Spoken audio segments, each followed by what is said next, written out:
Hey guys, what is up? Aoki here, bringing you some more coaching content. If you don't know who I am a Grandmaster player with lots of high ELO solo queue experience, widely renowned as the Rank 1 Leona, so who better to give you some Leona coaching than the Rank 1 Leona? So we're going to be coaching one of my good friends, Illusionary Voice, in there. I believe this is around Silver 2, Silver 3. So one thing I always start off with my coaching sessions, I want to just kind of talk about the runes and the runes that you chose for this. I looked at your runes for this page. It looked totally fine, very standard. The only thing that I would have swapped out is Bone Plating for Second Wind, just because looking at the bot lane matchup, you've got Ezreal, who's going to be getting in those dinks with those Qs, and you've got Lux, who pretty much at all stages of the game has access to hitting you with easy poke. So I've just found that Second Wind keeps you a little bit healthier in game.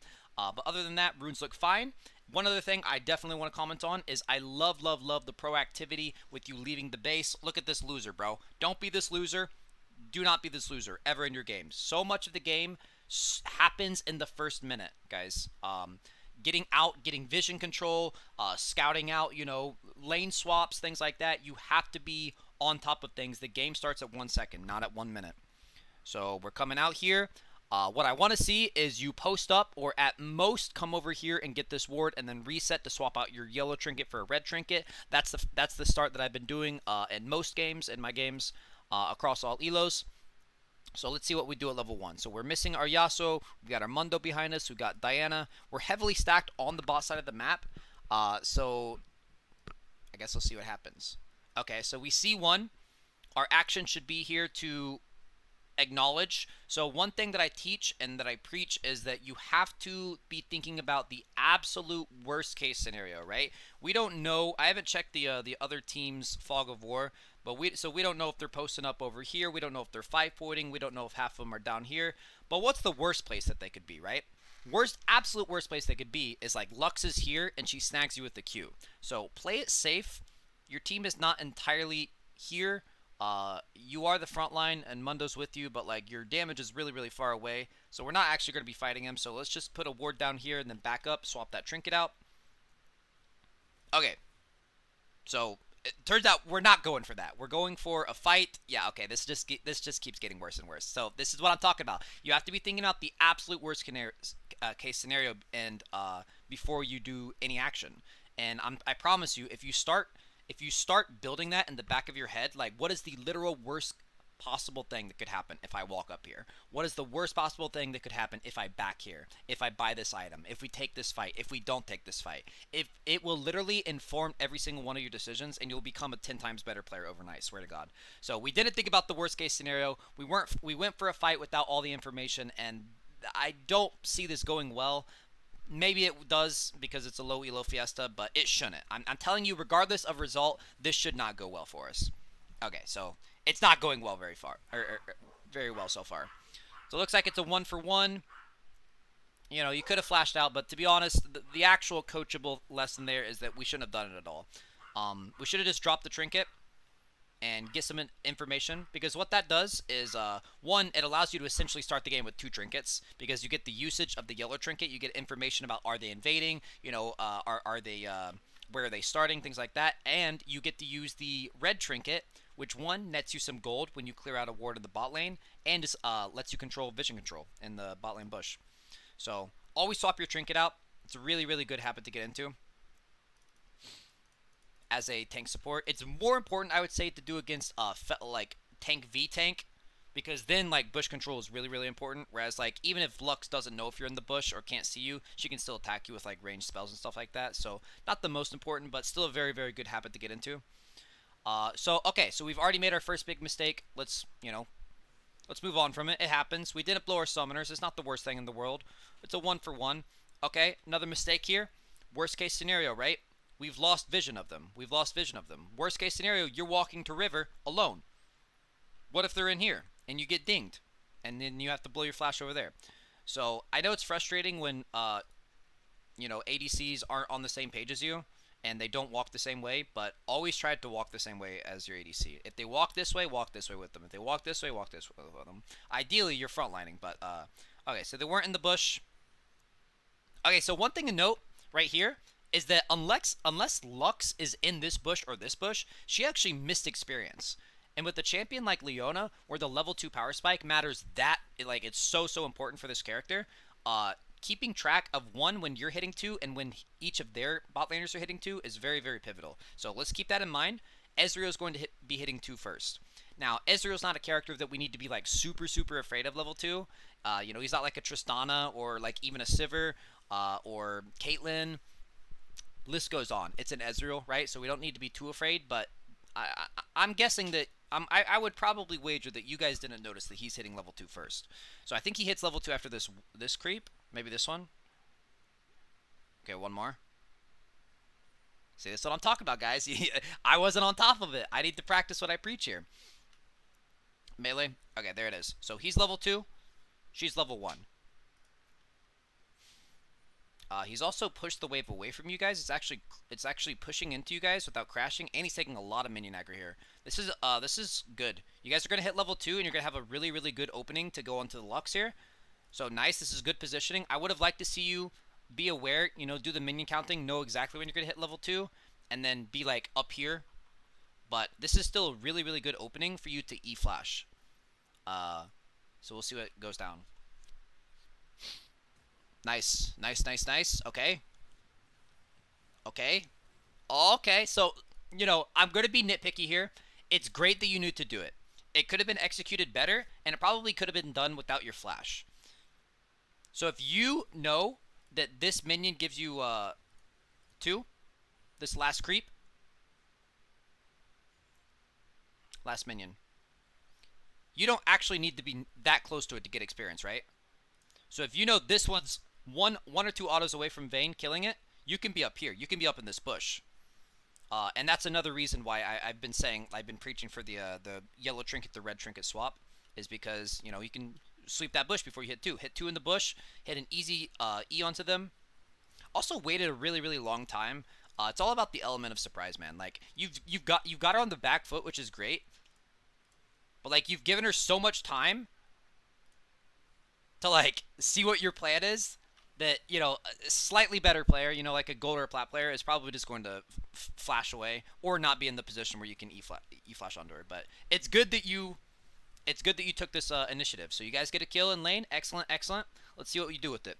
So the play here would be to crash this wave. You're not really at threat of getting killed by Ezreal, and Lux very clearly leashed, which means that they almost certainly started bot side, which means their jungler is pathing top. It's kind of just like an opposite. If they start on the bot side of the map, unless they do a level 2 cheese gank, like do a buff and then come through here, which you would already be dead if they did that, or you blew your flash or something, then they're probably going to be pathing top side. So I wouldn't be expecting a gank until 315 or 340, just depending how fast they efficiently they clear, which means that you are good to clear this as quickly as possible, sit in this bush, take a back. That is what you should be doing. That is the ideal thing. Now, let's see what you actually do, but I just want you to know that's the play. You got a kill. You've got some great momentum. You've got 2 kills on Vayne. You should be absolutely crashing this wave, taking it back. Okay, so the wave doesn't quite touch the turret, which means Vayne stops her back. This is a good word to have. All right. You need to be coming down here and making sure that this touches the turret, though. This is the play. Backing in this bush before this touches turret was never the play. See, now you guys are kind of like in this like awkward scenario where you could have backed before, but now you need to crash it, and now you can't back. So yeah, this needs to be touching all the way to the turret before you guys back. It looks like it will after these 2 casters. But more advanced support players will actually keep this from crashing even further, which will delay your backs again or put your wave in a really bad spot. Like a Lux player, like a good Lux player, and like Diamond Plus will come up, get these minions to aggro her and stall it until their minions are there, and then the minion wave never touched the turret. And then it's like you're going to get frozen on. So let's see what happened. Okay, so very greedy backs. Like I said, top to bottom, let's talk about what should have happened. You should have walked it in the first time, taken the back. You guys sort of walked it in and then started channeling your backs. Didn't finish the job. Realized you had to come back to finish the job, and then you got caught. You know, greeting in the back. It's just an incredibly greedy back. Vayne did it too, but I'm not here to coach the Vayne, right? Vayne did it too, But, so we're going to get chunked, but it's fine. We're going to walk back to our turret, take it back. Okay, so at this point, you shouldn't be staying out. You absolutely need to take the back at this point. Because as Leona, you contribute absolutely nothing to this lane 1v2, right? We can all agree on that you're not going to sit here and 1v2 them at half health. And also, you're really not going to be providing much to Vayne when she gets back here, right? Because you're half health. You won't be healthy enough to go in. So just walk back to your turret, do the little walk of shame. It's unlucky. They stopped your back. You've watched my stream a ton. You've heard about how valuable of a skill stopping people's back is. They got you, right? You took a greedy back. You got stopped, but take the safe back now. Okay, I don't know what all this nonsense is, but you should be at your turret recalling. If this Lux is any good, you should probably be dead or like severely chunked here. Okay. So Lux missed the Q. Okay, so you barely die. Honestly, like I said, none of this should be happening. But we got to deal with the reality that we have. It is happening. So Lux actually had a pretty good zoning E there, made you walk backwards. At this point, you've got two ways to defend yourself, right? You've got W and you've got Aftershock. This Lux is giving you a kiss. I think people seriously underestimate how much survivability, especially early, that Aftershock gives you. So you may as well, if she's this close, just bonk her on the head with the Q, get your Aftershock, and then try to waddle away. Because look how close you come to surviving. I think if you had Aftershock, you actually did survive there. So, again, none of it should be happening, but it happened. Alright, so here's the play. Here's the play. We're going to buy boots, and we're going to go straight mid. Instead of pathing straight to bot, good supports, great supports, never path bot like this, right? We always buy boots, and we go like this. And we path either through here to here, or path through here to here. What this does is it puts you so much more on the map. Like if a fight breaks out in the jungle, you're ready for it. If a fight breaks out over here, which there is, you're ready for it. Now with this, let me continue because that's not all it does. You know, you can also drop off a ward here. You can contest the scuttle. You can see if the scuttle's already been taken, which gives you information about where the jungler has been, which can give you information about where the jungler is going, right? Like the value of pathing not straight to bot is just infinitely high. Whereas the value of pathing to bot just means you're going bot. Like your options are very, very limited. You can't rotate to anything. But we did buy boots first, which is good. So we're halfway there. We're halfway to being a useful roaming support. But yeah, like imagine if these guys are just fighting to the death. Like imagine if you had pathed mid and you would be like, probably like right here by then. There's a very good chance you could have affected this fight. Very, very good chance you could have affected that fight. Or at least like shown and made Darius back off, which is still affecting the fight in some way. So get out of the habit of pathing straight bot. That's kind of just what supports that like kind of just turn their brain off do, and that's not you. Alright, so let's talk a little bit about matchup. I got caught up in the early action and didn't talk about matchup. This is, as you saw in level 2, if you can catch the Lux and Vayne doesn't get hit by a binding, like following up on the Lux, this is a really, really good matchup for you, especially levels like post-level 6. This is so free. Ezreal's a little bit hard to lock down, but Lux, freelo. That is exactly what Leona specializes in killing. She specializes in killing Brand, Lux, Zyra, because these champions are squishy, immobile, and they can't stop her from engaging on her. Yeah, maybe they can, like, you know, Zyra can throw her roots. Leona can E straight through that. Like, that's not going to stop her. Leona can engage through the minions. So, Leona, I want to see you eyeballing that Lux all game long. Okay, so now I'm going to get really petty, but it's not that petty. This ward should never happen. This is a dog ward. Don't ever do it again. Put the ward right in front of the dragon. Same thing with the Baron. You want to get the maximum value out of your wards, right? There's no reason for it to be there. Because if you put it right in front of the dragon, you can see inside the entire pit, and you can see a little bit outside it. So that may seem nitpicky, but trust me, it has won me entire games. Alright, so we're getting a dragon. Good stuff, good stuff. Usually what I'm doing, dragon, So it looks like Diana kind of like committed to tanking there, which is fine because I don't think Diana like planned to invade or anything after that. But you can definitely like volunteer to face tank it, and you can do that by like walking forward like closer to the dragon than Diana is, pinging Diana back, things like that. Um, but yeah, usually when I'm doing dragon, I will only use my Qs and my Ws. Never use your E to leash the dragon unless it's like going to be really close, like on if the enemy jungler is going to get there to try to steal it, unless you're desperate for damage, because your E mana cost early is really high. The cooldown is super high; it's like 13 seconds or something, and it's just not worth it to use for the 70 damage that it provides you to the dragon. So you didn't use it. I'm not criticizing your use of it there. I'm just saying. Oh, this is tricky. That was tricky. All right, so we see Mordekaiser, so we're backing out. We're backing out. Ward save lives, baby. Ward save lives. Mordekaiser jungle with Ghost, too. That's kind of wild.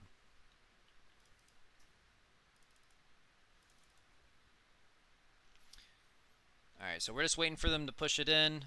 It's fine. We're playing a little bit weak side right now. Mordekaiser is going mid. Okay, so like they're pushing it in, right? You don't actually need to be under this turret to catch this wave. And in fact, it is very advantageous to you to let Vayne soak the wave entirely. Like, this isn't someone that's going to dive her, right? This isn't like an Alistar or a Thresh or a Leona, right? So it's actually completely okay to let them push it all the way in, and then you can follow Mord to this roam mid, because we saw through this ward barely that Mordekaiser was heading mid. So I think you have infinitely higher value if you go mid. Okay, so this Lux is getting caught out here, but this could be a good fight. But the actual ideal play here, if Lux didn't int, good catch by the way, is to just let them push it into the wave, let Vayne soak the solo wave, and you just roam. So you made the best of them severely misplaying, which is good. Like, a lot of League of Legends is just capitalizing on their misplays, but I want you to know what like I would be doing, because that Ezreal and Lux had absolutely no problem with just shoving in mindlessly, which is fine. Now, if they're freezing on this Vayne, it's a little harder, and you need to be a little more choosy about when you roam. But that's what I would have been doing. All right, we crash it, we back it. Good stuff. We're less greedy with our back that time, although that was still a slightly greedy back. Alright, so we opted for Boots of Swiftness. Now, this thing provides you two things.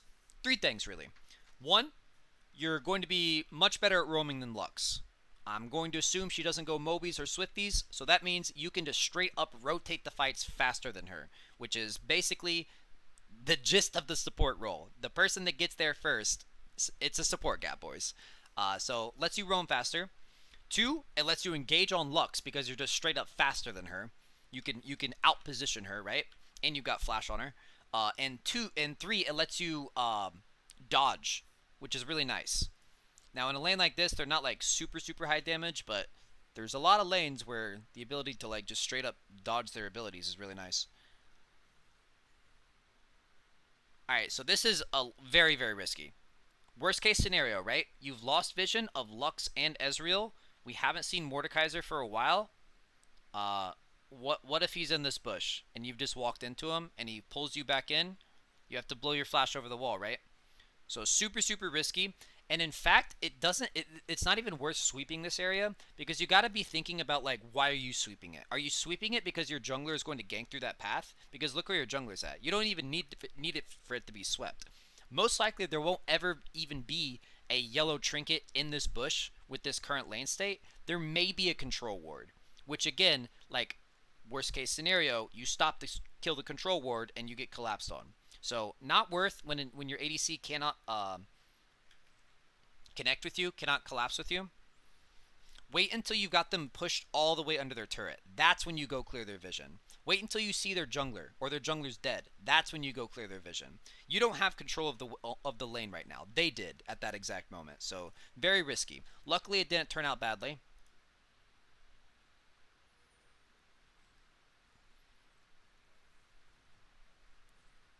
Also, by the way, I would be ganking mid over and over again. You know Darius is a bloodthirsty champion type. He needs to fight early. You know Yasuo players, the stereotypes that are basically all true, you know they're going to fight. So I think mid lane's just going to be absolutely the place to be like locking down, and they're just going to be death battling all game long, I feel. They already are. Darius is 420. 420. All right, Vayne got hit by something, especially in like at this point, I don't think it's like relatively reasonable to think that you're going to be diving them. So you're kind of just sitting around and being like an ornament in bot lane, which is never a good thing to do as Leona, because she falls off. It's sad to say, but Lux is probably going to be more useful than you late game, because pretty much every support's more useful than you late game. So you wanna view your game as like a ticking time bomb, man. Like you don't ever want to. If you're just sitting in lane, if you find yourself sitting in lane for more than a minute, that means you probably shouldn't have been in lane at that time.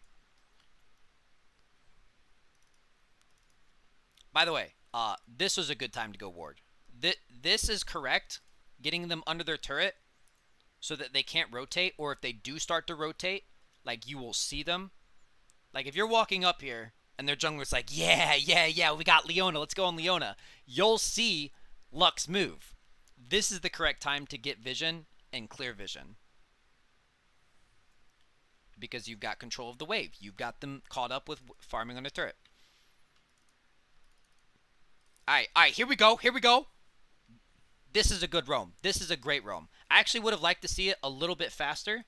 Like, you should have, like, left immediately. Boom, drop the ward, maybe. Straight to mid. You hesitate a little bit, but this is a great roam. Look at this. Huge, brother, huge. The only thing, now if I'm really going to get nitpicky, which I am, the only thing I would have done differently is I would have waited to see if he flashed before I used my E. Because there's a world where he flashes and then you don't have anything left to catch him with. But that was a great roam. Good stuff, good stuff. We're shoving it all the way in. Now we take our back. We press B. I don't even think we stick around for this plate. It's not the worst thing to do. But you usually want to be resetting right after that. Yeah, because now we might be getting into a little bit of risky business here. Wait, this is how the Death Realm looks on Spectator? That's so weird. This is so weird. Alright, nice. Good stuff, good stuff. I want to see you chaining your CC a little bit more fluidly, but it's hard to tell because all of this is on top of each other. So let's see, you go... So, oh, we actually looks like we mistimed our Q, like we thought he was coming out of the Death Realm earlier, and then we missed our E, but we did land our raw ult, so, but yeah. Work on chaining your CC a little bit better. Good stuff, though. See, what a high-value roam. What a very high value roam. It's also very high value to put a stun on the Scuttle Crab. Very low value to be sitting here auto-attacking it. What you should be doing is walking in with your Diana. Walk in with your Diana. Their jungler's dead. You need to be setting up for the next objective with Dragon. And then, so if you walk in here, your options are you can put the wards down here like she did. Put wards here, put wards here, put wards here. And then you get so much information about where the jungler's at. And you don't a lot of people don't understand how much value that brings to a team. Like, if you see Mordekaiser here on a ward that you placed, your top laner basically knows he can play aggressively for the next, like, 2 minutes, right? There's, like, because he knows where the jungler's at. Or, you know, we see his red buff up, but we don't see the jungler. Then we can safely assume he's either pathing to the red buff or going topside, right? So, like, it just gives you so much information. So, very high value to stun the Scuttle Crab. Always play for your jungler, but you should have walked in here. And the higher elo you get, the more... See, like, she got basically 0 value out of you leashing it for her, because she was just going to smite it anyways. Also, look at this, bro. This was Freelo. You should be walking here with your jungler. Learn to play with your jungler, bro. It's the most broken role in the game. We all know that. But what makes the role broken is that if a good support plays around it, it's unbeatable. It's 1v9. So definitely should have walked mid with your jungle here. Unfortunately, she died. Yeah, this is... I talk about things being low value and high value. And please, like, let me know in the comments or just DM me if you're not understanding what I mean when I say that. But, like, you coming bot to catch those 3 CS very low value. You get very little out of it. In the grand scheme of things, it's not going to contribute to much or change the game. Whereas if you had gone mid with Diana there, and you guys 2v1 Darius, that changes a lot, right? It lets Yasuo punish him even more. Maybe get another plate. You get to shove this in. You get mid prio, which means your mid laner can rotate to dragon, and theirs can't because he's dead. You guys probably take the dragon immediately after that. Now, should Diana have fought to the death with Darius? Probably not. But if you were there, it would have been different, and that's the truth. All right, so we got double buffs. Let's see what we do with them. Let's get a little bit of action going in the bot lane. Unfortunately, they're kind of playing like cowards. It's a very low testosterone bot lane. We got Lux and Ezreal, so they're probably not looking for fights. What you should be doing is spam pinging. In fact, I just tried to spam ping myself the dragon. Dragon is one of the biggest influences bot lanes can contribute to a game, solely because the fact that there are two of you. So I'll say that again for those in the back. Dragon is one of the biggest influences you can have in the game as support, because bot lane brings two people, right? So if your bot lane is in a good state, wave state, and like kill gold state, you guys have had good resets, and you win the dragons, like late game dragon is so nice. Like even getting that soul point, even if you don't end up getting soul, like just having the soul point and threatening it and saying to the enemy team, you have to contest every single dragon from here on out, it's so much pressure. So I would be absolutely spam pinging Diana to play towards bot side right now. Now would be a really good time for you guys to do dragon. But obviously you can't mind control her or take control of her mouse and make her come down the dragon, but you can be communicating to her. That's what you want to do. Alright, you got blue buff, by the way. If your goal is to push this in, don't be afraid to W. Don't be afraid to W. It puts passive on all of the minions. It helps shove a little bit. Okay, we're pushing up too far, though. Because what's the worst case scenario? We didn't actually see them recall, to my knowledge. So worst case scenario, they're over here with their jungler, and they're going to path in behind you guys. It doesn't look like that's the case. Doesn't look like that's the case, but let that inform all of your decisions. I'm telling you, man, think about the worst case scenario. Like, it will literally rewire your brain and how you approach this game.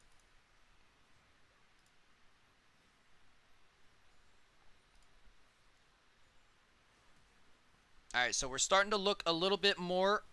Oh, okay. Let me rewatch that back, and let's see what went wrong here. Okay, so Vayne tumbles forward. She misses her Q. Okay, this should be a win. Like, we won that. We got Lux's flash. Once again, we have one more advantage going into the dragon. So let's just back out here. Let's just back out. Okay, Vayne's going back in. Vayne's going back in.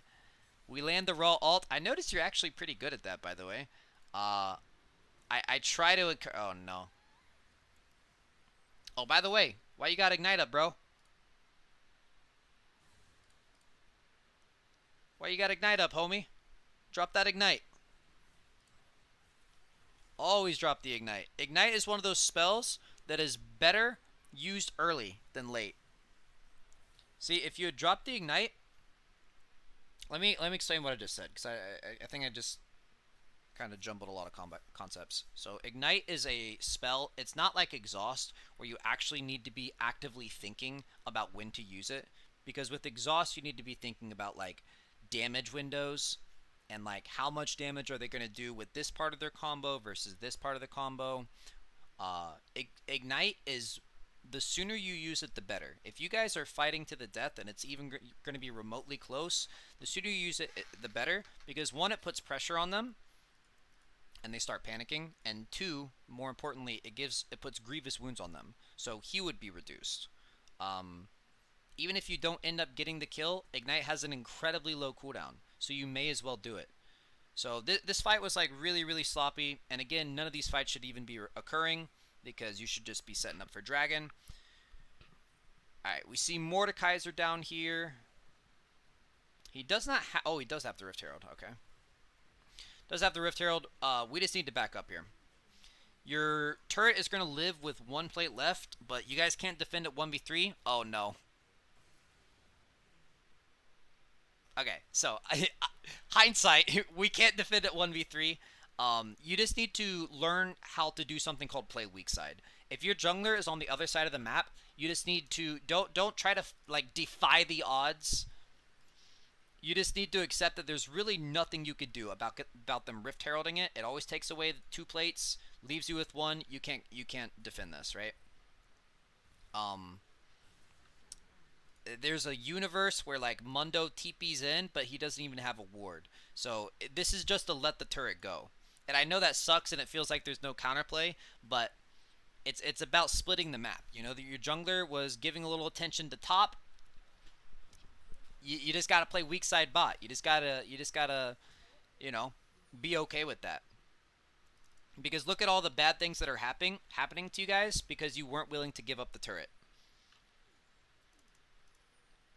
Look at all the bad things that happened to you. You gave gold on a bot lane that already outscales you. Vayne stuck around, made the same mistake, blew both of her summoners. They now get the dragon that was pretty much rightfully yours. Just give up the turret next time. You can't do anything about it, so learn to let it go. You gotta play within our limits. Alright, so they got the dragon. We see Lux. So this would be another really, really good time to be getting vision in the jungle. Anytime that you know for a fact that you're not getting like 2 or 3 man collapsed on is a really, really good time to get vision. So if Diana walks in with you, you guys can get vision like all the way like over here and even be looking for picks. But if Diana's not with you, it's fine. We can get shallow jungle vision. So we know Lux is already recalled, so you're not going to get binded or anything. We know Mordekaiser doesn't have his ult, so there's no way they just like chunk you, CC you. Get a ward over here at least. So this vision means way less than this vision because we're not going to be playing over here anymore. We're not going to be actually pushing this all the way to the turret because we don't have a turret ourselves. We're not going to be laning anymore. Your job after your turret falls as support is basically the same job that you have when you take the enemy turret. Whether you take enemy turret or your turret falls first, your job as the support is pretty much still the same. You're playing the rest of the map. So this ward doesn't really matter. They're going to replace it. We're not going to be playing all the way up there. You should be playing over here. You should be playing up here. You should be spamming your Diana to walk with you. Go get vision. I don't know what that was about, but okay. Hey, there we go. This is good. There you go. There you go. And we're roaming. Good, good, good. Okay, so it looks like you know what to do conceptually. You are aware that like your role is not to be down here anymore, which is good, which is good. Okay, once again, dropping the ignite sooner than later. This is good. That's a good ignite. Nice. Nice, bro. Nice. You knew your limits. You knew when to walk away. You dropped a great early ignite. Uh, if I was really nitpicking, I would have said we could be a little more aware of the Ezreal ult, but that was good. That was really, really great. You're playing the map well. Good stuff, good stuff. Looks like we're going for Locket Rush. Locket's pretty standard on Leona. There's some absolute psychopaths out there that build like Turbo Kim Tank. What I'm more interested in seeing is what you build as your second item. Oh, okay. So just giving Darius a kiss here for basically no reason. This is gonna turn out okay, it looks like, but this was definitely a mistake. You gotta definitely learn to play within your limits, brother. I think you're going a little gung ho on the whole like Leona goes man mode thing. You're actually out here. Now, I understand the idea. The idea was to like E him here and Q him and then let him take 11 turret shots, which is basically I think it would actually take 11 turret shots for him to die, but yeah, that was obviously just never gonna happen. We won't harp on that too much. Just learn to play within limits. Learn to let go of the turret. Learn to take the small wins. Right? We got Darius's ult. We traded a 1 for what was going to be 1 with the Yasuo. Yeah. So learn to respect your limits. Now, one thing I haven't seen you do a single time, which is a huge red flag as a support, is you haven't roamed top one time. Not only have you not roamed all the way to top, you have not even played beyond this point. So haven't stepped foot in the top side of the river. Um, I don't really think that there's ever a world where like that is correct. Okay, here it is, baby. It's like that scene in The Lord of the Rings when Sam, they're leaving the Shire. Spoiler alert: they're leaving the Shire, and Sam is like, "If I take one more step, this is the furthest I've ever been from home." You're doing it, bro. You're playing the top side of the map. Okay, so this right here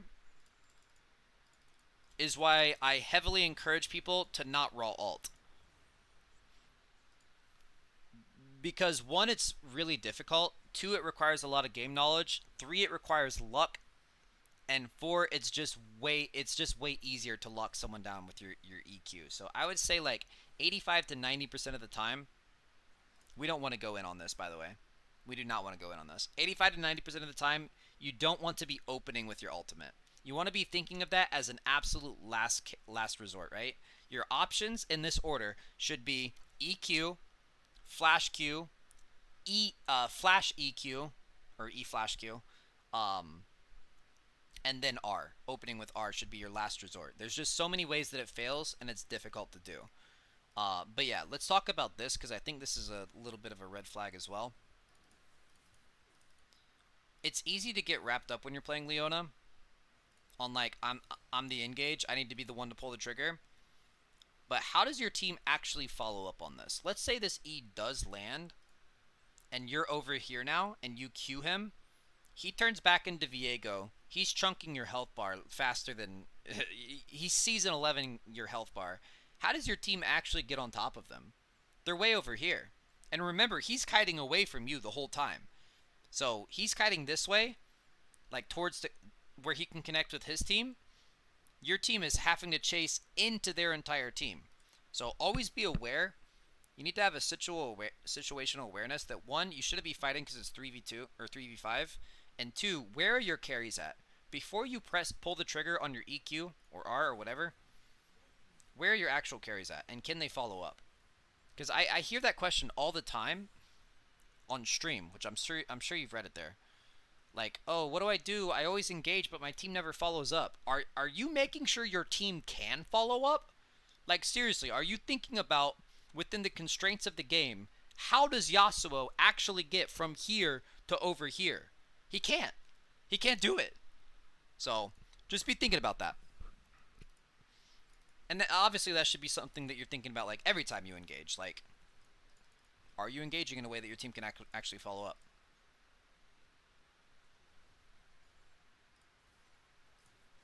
Okay, so clearing vision was good here, but I would be backing up my team here because we've got so big of a lack of vision.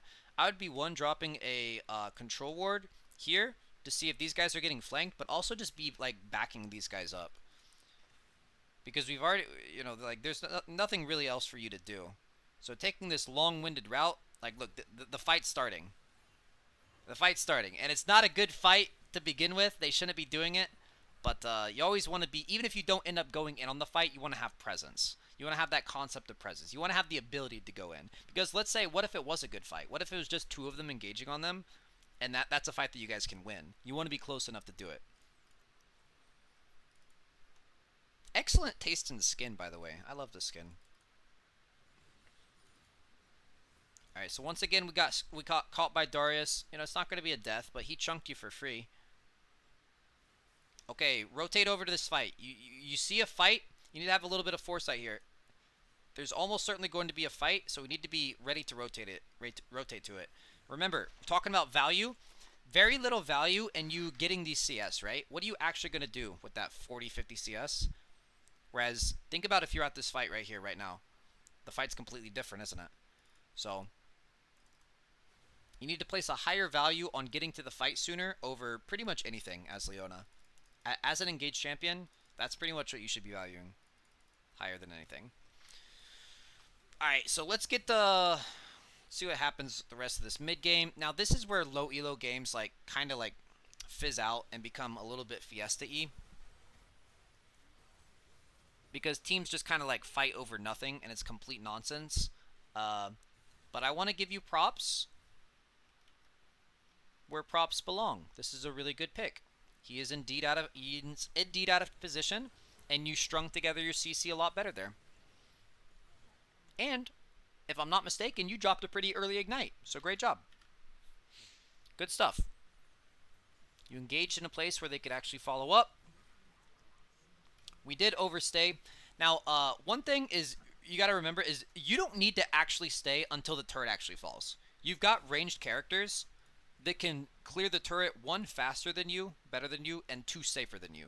So you don't actually have to like keep hitting this turret. If you leave the second you see Mordekaiser, this Vayne will still get the turret. That turret will still fall. You just wouldn't need to die for it and blow your flash as well. So you don't need to stay until the turret falls. You don't actually need to be there for it, right? You can be hovering behind the Vayne, making sure they don't engage on her, but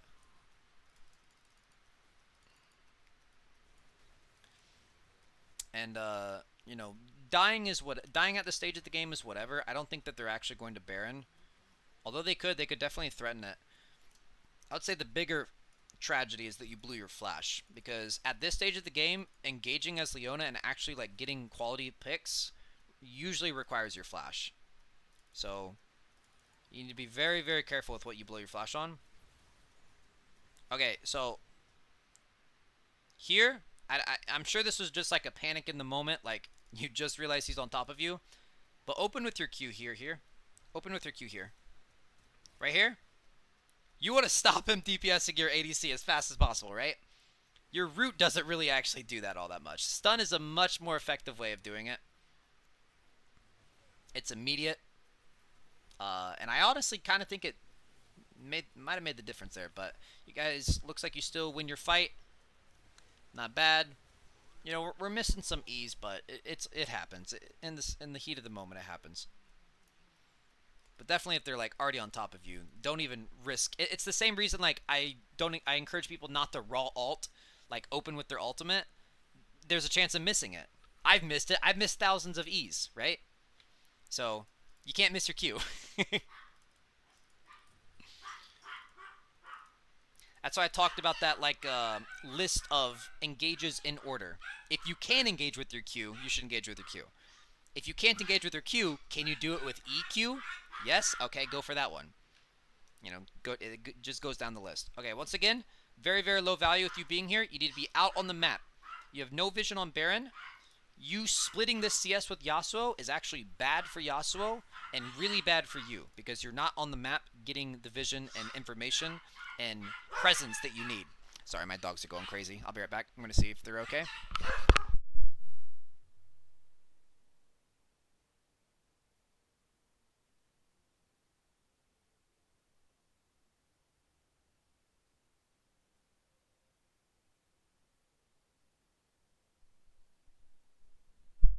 They're fine. Alright. So we're on the map. Oh, easy collapse. Easy collapse. What is this? What is this? Illegal maneuver, bro. What are we doing in the pit? We already see her on our vision. We should 100% be collapsing on this. That was the most illegal thing I've seen in my entire life. Vayne saw it was illegal, but unfortunately Vayne doesn't have the tools that she needs to collapse on her. You do. You shouldn't have been over here in the pit. I don't know what that was. You should be collapsing on him right there. So we're going to try to hobble away from this fight. Looks like we might actually get away. Not bad, not bad. Also, while you're out there, even if you're like running for your life, don't be afraid to like be dropping wards as you run. It doesn't stop you. There's no like cast time for dropping wards, and it gives you more information about like, is the rest of his team following up. Like if you drop the ward here and like here, or so, oh, I guess you already got one there. Here, you know, just give you more information on the map. And I'm assuming, it's a safe assumption, you're probably going to back after this fight. This fight's probably going to put a toll on you guys, and you're either going to die or you're going to have to back. So, always drop your wards before you back. But seriously, your vision control on Baron is very, very, very low. See, you are taking it back, and guess what? You're backing with 2 wards. Just drop them. Doesn't cost you anything. You get a new batch when you back. So just get more in the habit of dropping your wards. Okay, second item, we went for Knight's Vow. It's not a bad item.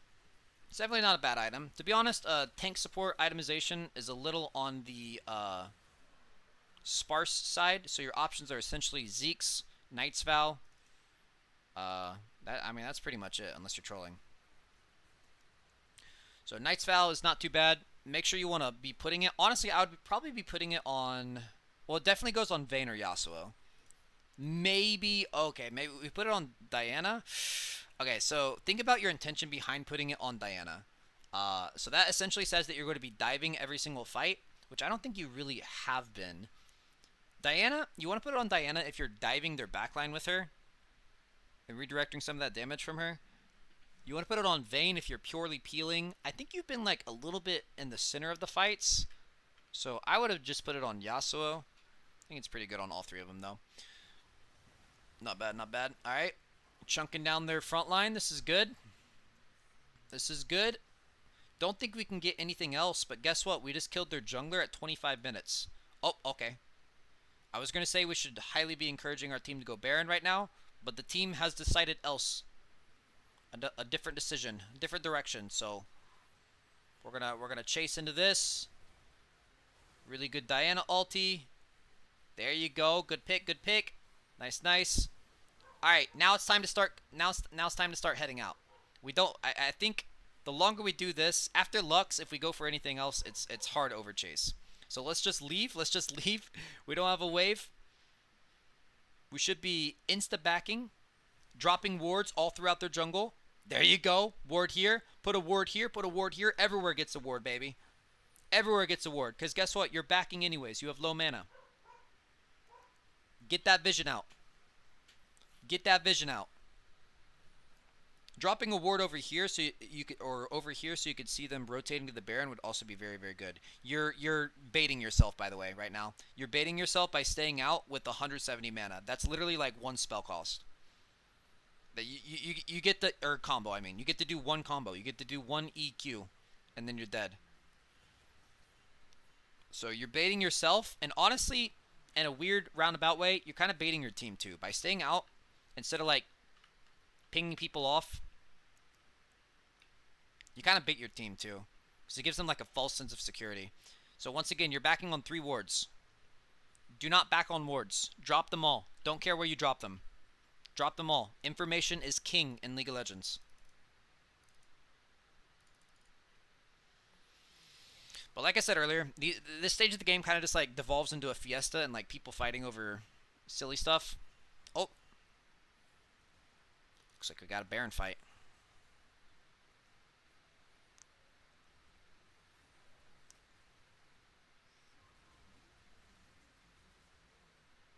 Okay, so they got Baron. Not much you can do about it, it's Leona. I'm very happy that I didn't see you suicide in there and try to steal it.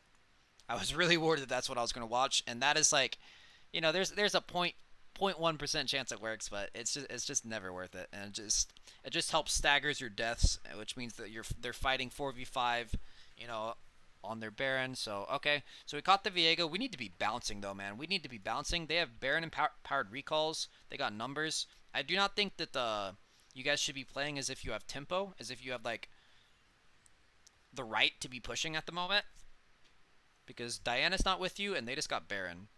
So it was very lucky that you guys caught Viego, but you guys should not be in their face like this. It's totally fine after they get like a game-changing objective like Baron to just like play on your back heel. Oh my god. Okay. I don't care how this fight results. I don't care if you win or lose this fight. This is bad. This is very, very bad. You're fighting with 3, engaging on their front line. Their backline's totally protected, and they have Baron. If this fight goes poorly, you lose the game, and it's because you made that you made that call. So, you know, this is low elo. Who knows how this actually turns out? But yeah, it was really, really bad engage. Play within your limits, brother. Play within your limits. Oh, Mordekaiser all got blocked. Alright, so once again, Fiesta fights. You're very lucky that your team salvaged your engage there, but I don't want you to learn the wrong lessons. That was that should have been a game-endingly bad engage.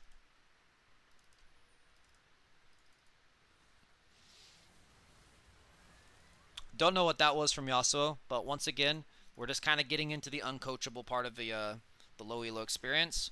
So we get another dragon. We're sitting on soul point now. Not bad, not bad. So right now, you're not the pusher. You're not the one that's supposed to be like pushing these. And there's a reason for that. You don't have the tools to get out in case like someone can test you on it. Like let's say someone snuck up behind you, you're probably just dead.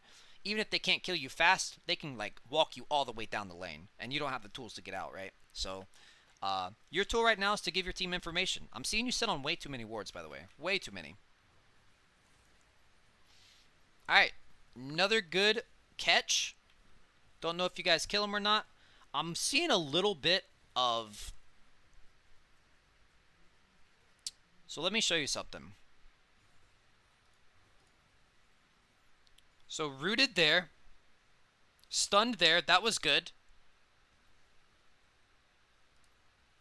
Do you see something? He's not actually stunned here. He's not actually stunned. So you need to go into practice tool and just make a target dummy and work on chaining your CC so that there's absolutely no amount of time where they're not CC'd, because you should very easily be able to chain E into Q into R with no downtime. Because if this guy's spamming his flash, he gets out here.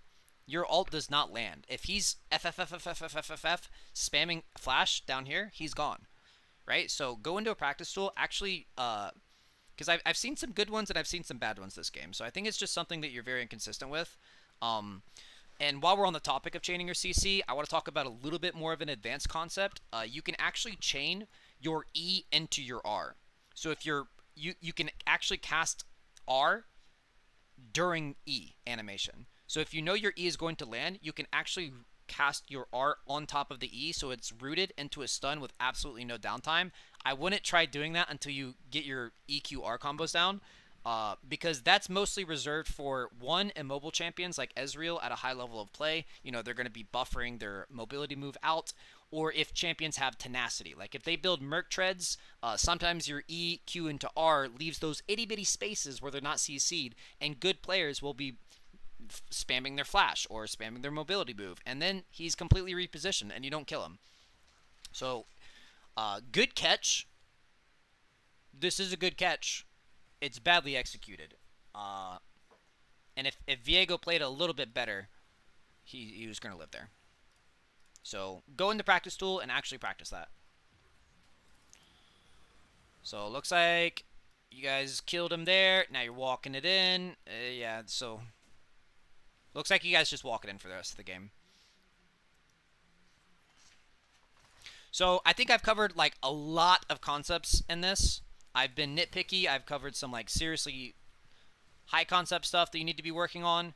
And hopefully I pointed out all the good that you're doing, because I try to do that in my coaching. I don't want you guys to just hear the bad that you're doing. I want you to hear the good so that you can keep doing that and stop doing the bad. But Illusionary Voice, this is a great game. Good stuff out there. Hopefully this coaching session helped you. If you're watching this on YouTube, feel free to leave questions down in the comment section. And yeah, look forward to more coaching content, because we're going to be kicking it into high gear with more coachings, guys. So take it easy, guys. Hope you enjoyed this coaching session. Peace. Oh, by the way, Illusionary Voice, if you have absolutely any questions about anything I've covered in this and you want a little bit more explained, you know where to find me. DM me on Twitch, Twitter, OnlyFans, whatever, bro. So I'm an open book. We can talk about it and I can explain it more. And take it easy, man. Peace.